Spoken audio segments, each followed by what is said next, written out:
नमस्कार, SBT news में आपका स्वागत है। पेश है 1 नवंबर मंगलवार दोपहर 3:15 बजे राजस्थान की 15 बड़ी खबरें। सबसे पहले एक नजर डालते हैं आज के हेडलाइंस पर। राज्य कर्मचारी अधिकारियों को 31 दिसंबर तक देना होगा संपत्ति का ब्यौरा। प्रशासनिक सख्ती के चलते ऊंट पालकों ने मेला मैदान से दूर डाला डेरा। सरकारी स्कूलों के बच्चों को इसी महीने से मिलेगी 2 जोड़ी ड्रेस। राज्य के 75% स्कूलों में लाइब्रेरियन के पद ही नहीं। और कश्मीर व हिमाचल में नए पश्चिमी विक्षोभ से बदलेगा मौसम। और अब खबरें विस्तार से। राजस्थान के अधिकारियों कर्मचारियों के पास कितनी अचल संपत्ति है, इसका ब्यौरा राज्य सरकार ने एक बार फिर मांगा है। इस संबंध में कार्मिक विभाग ने सर्कुलर जारी कर दिया है। राज्य के करीब 7 लाख कर्मचारियों और अधिकारियों को अपनी अचल संपत्ति का विवरण सार्वजनिक करना होगा। कार्मिक विभाग की ओर से जारी सर्कुलर के मुताबिक 14 अप्रैल 2011 के बाद से राजपत्रित अधिकारियों और कर्मचारियों को अपनी अचल संपत्ति का विवरण सार्वजनिक करने का फैसला लिया गया था। अजमेर में नए मेला मैदान से प्रशासनिक सख्ती से हटाए गए ऊंट पालकों ने मेला मैदान से 1 किलोमीटर दूर मोतीसर रोड पर पुराने हेलीपैड की जमीन पर डेरा डाल दिया है। व्यापारी वहीं पर पशुओं का व्यापार भी करने लगे हैं। पशुपालन विभाग की ओर से गौवंश में लंपी बीमारी का हवाला देते हुए इस बार पुष्कर पशु मेला निरस्त करने के आदेश जारी किए गए। इसके बाद नए मेला मैदान में डटे पशुपालकों को दिनों प्रशासन ने सीएम की पुष्कर यात्रा के मद्देनजर सख्ती के साथ मैदान से खदेड़ दिया था। सरकारी स्कूल में पढ़ने वाले बच्चों को जल्द ही यूनिफॉर्म का कपड़ा वितरित किया जाएगा। इसके लिए राजस्थान स्कूल शिक्षा परिषद की ओर से गाइडलाइन जारी कर दी गई है। नवंबर के पहले 2 सप्ताह में यूनिफॉर्म के कपड़े के 2 सेट का वितरण किया जाएगा। झुंझुनू में पहली कक्षा से 8वीं तक के 1,18,882 स्टूडेंट्स को यूनिफॉर्म के कपड़े वितरित किए जाएंगे। सिलाई के लिए अलग से भुगतान किया जाएगा। स्कूली जीवन में विद्यार्थियों की दिनचर्या के लिए जरूरी अंग राजस्थान के लगभग 75% स्कूलों से गायब हैं।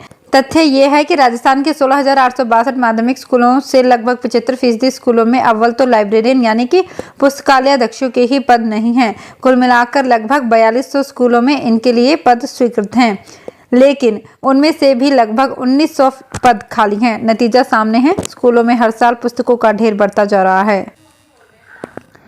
देश के पहाड़ी जगहों पर लगातार मौसम का मिजाज बदल रहा है। कश्मीर और हिमाचल में सक्रिय नए विक्षोभ के असर से अब राजस्थान में भी मौसम का बदलाव देखने को मिलेगा।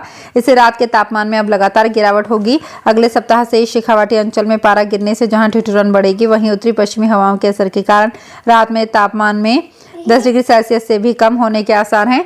मौसम विभाग के मुताबिक शुक्रवार तक उत्तरी राजस्थान के गंगानगर, हनुमानगढ़ सहित कई जिलों में हल्की बारिश होने के आसार हैं। बीकानेर में विमान सेवाओं की बढ़ोतरी का प्रयास हर बार की तरह इस बार भी विफल साबित हुआ।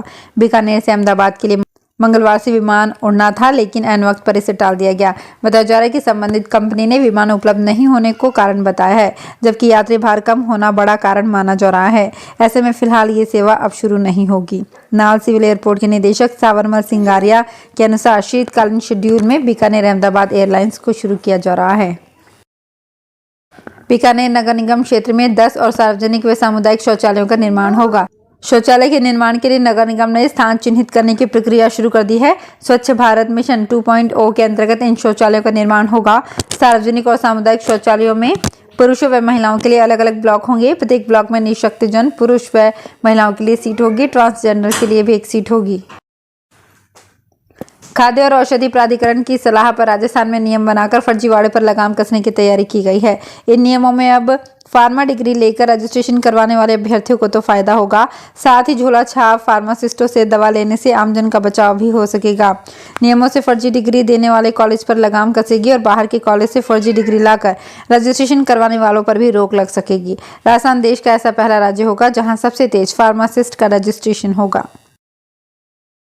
स्थानीय उत्पाद व्यापार और रोजगार को बढ़ावा देने के उद्देश्य से शुरू की गई रेलवे की 1 स्टेशन 1 प्रोडक्ट योजना का रेलवे स्टेशनों पर ही कम ही लाभ मिल पा रहा है। मौजूदा स्थिति की बात करें तो रेल यात्री इन दुकानों पर बहुत कम पहुंच रहे हैं। चूंकि ये दुकानें एक स्टेशन पर सिर्फ एक ही प्लेटफॉर्म पर होने के कारण अन्य प्लेटफॉर्म के यात्री दुकानों तक नहीं पहुंच पाते हैं, जिसके कारण ये स्टॉल्स बिना ग्राहकों के सुने नजर आते हैं। राजस्थान के रेलवे स्टेशनों पर भी कोई कमोबेश यही हालत है। मुख्यमंत्री अशोक गहलोत मंगलवार शाम 4 बजे पुष्कर आएंगे। वे ध्वजारोहण कर धार्मिक पुष्कर मेले का विधिवत शुभारंभ करेंगे। साथ ही विकास प्रदर्शनी, शहर में स्मार्ट सिटी और अजमेर विकास प्राधिकरण के तत्वाधान में बनी सड़कों भवनों का लोकार्पण करेंगे। इस दौरान 1,25,000 दीपकों से पुष्कर सरोवर के घाट जगमगाएंगे। पुष्कर के 52 घाटों को आकर्षक ढंग से सजाया जाएगा। जिला कलेक्टर अंशितदीप ने बताया कि सीएम गहलोत शाम 4 बजे हेलीकॉप्टर से पुष्कर पहुंचेंगे। नदबई से कांग्रेस विधायक और देवनारायण बोर्ड के अध्यक्ष जोगिंदर सिंह अवाना ने कहा है कि बीजेपी से गुर्जर समाज का एक भी विधायक नहीं जीतने का समाज को नुकसान हुआ है। गुर्जर समाज के बीजेपी के सभी उम्मीदवारों को हरा दिया। भरतपुर जिले के डीग क्षेत्र के पसोपा गांव में गुर्जर समाज के कार्यक्रम में दिया हुआ जोगिंदर अवाना का भाषण सियासी हलकों में चर्चा का विषय बना हुआ है। अवाना के बयान पर कांग्रेस समर्थक गुर्जर नेताओं ने अब कड़ी आपत्ति जताई है। HPCL राजस्थान रिफाइनरी का 1000 मैट्रिक टन वजनी सबसे भारी और महत्वपूर्ण एकल उपकरण स्थापित कर दिया गया है। वहीं रिफाइनरी के लगभग सभी परियोजना फैसिलिटेशन गतिविधियों में तेजी लाते हुए कार्य में तेजी आई है। अतिरिक्त मुख्य सचिव माइंस एवं पेट्रोलियम डॉक्टर सुबोध अग्रवाल ने बताया कि रिफाइनरी का भौतिक प्रगति के रूप में 55.10% कार्य पूरा हो चुका है। वहीं अब तक 63,318 करोड़ रुपए के कार्यादेश जारी किए जा चुके हैं। भरतपुर में इस बार पछेती बारिश के बावजूद रबी सीजन में चना एवं सरसों का रकबा बढ़ा है, जबकि गेहूं का रकबा पिछले वर्ष की तुलना में कम हुआ है। गेहूं का लक्ष्य इस बार 1,10,000 हेक्टेयर तय किया गया है, जो पिछले वर्ष 1,24,000 हेक्टेयर था। रबी सीजन में भरतपुर जिले में 28 अक्टूबर तक कुल 58% क्षेत्र में बुआई हो चुकी है, जिसमें सबसे अधिक क्षेत्र में सरसों की बुआई हुई है। All India police sports control board नई दिल्ली ने इस वर्ष से 5 नए खेलों को पुलिस गेम्स में शामिल करने की अनुमति दे दी है। बोर्ड के सहायक सचिव के आदेशानुसार नेशनल स्पोर्ट्स फेडरेशन एवं एसोसिएशन ने 5 खेलों के लिए कंट्रोल बोर्ड को आवेदन किया था, जिसे मान लिया गया है। अब पुलिस के वार्षिक खेल कैलेंडर में इनको शामिल किया गया है। शेखावाटी में shooting ball, kick boxing, poomsae व रग्बी के अनेक खिलाड़ी हैं। झुंझुनू किक बॉक्सिंग के राजेश कुमार ने बताया कि पुलिस खेल में शामिल होने से इस खेल को पहले की तुलना में ज्यादा बढ़ावा मिलेगा। राजस्थान प्री DELED परीक्षा के लिए BSTC की परीक्षा दे चुके उम्मीदवारों के लिए आज का दिन काफी खास होने वाला है। राजस्थान के शिक्षा मंत्री ने कल ट्विटर करके लिखा था कि प्री DELED परीक्षा 2022 का परीक्षा परिणाम दिनांक 1 नवंबर 2022 को दोपहर तक जारी किया जाएगा। इस परीक्षा में 5,99,294 अभ्यर्थी शामिल हुए थे। शिक्षा मंत्री BD कल्ला के ट्विटर पर यह संदेश देने के बाद से राजस्थान के सभी उम्मीदवारों में रिजल्ट को लेकर उत्सुकता बढ़ चुकी है। परीक्षा 8 अक्टूबर 2022 को हुई थी। अगर आप भी अपने आसपास की छोटी बड़ी और महत्वपूर्ण खबरों से अपडेट रहना चाहते हैं तो सब्सक्राइब कीजिए हमारे चैनल SPT न्यूज को और प्रेस कीजिए बेल आइकन पर।